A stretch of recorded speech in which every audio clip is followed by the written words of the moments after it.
গাজায় মারাত্মক সামরিক অভিযান অব্যাহত রাখতে ইসরায়েলের বিরুদ্ধে কঠোর ব্যবস্থা নেওয়ার হুঁশিয়ারি দিয়েছে যুক্তরাজ্য, ফ্রান্স এবং কানাডা।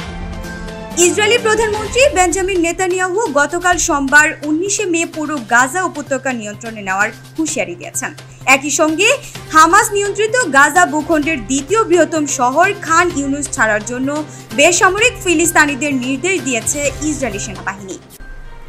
এমন পরিস্থিতিতে ইসরায়েলের বিরুদ্ধে কঠোর ব্যবস্থা নেওয়ার হুঁশিয়ারি দিয়েছেন এই তিন দেশের প্রধানমন্ত্রীরা। ব্রিটিশ প্রধানমন্ত্রী স্যার কিয়ার স্টারমার ফরাসি ও কানাডিয়ান নেতাদের সাথে একযোগে গতকাল সোমবার 19 মে ইসরায়েল সরকারকে সামরিক অভিযান বন্ধ ও অবিলম্বে গাজায় মানবিক সহায়তা প্রবেশ করতে দেওয়ার আহ্বান জানিয়েছেন। এই তথ্য জানিয়েছে ব্রিটিশ সংবাদ মাধ্যম বিবিসি।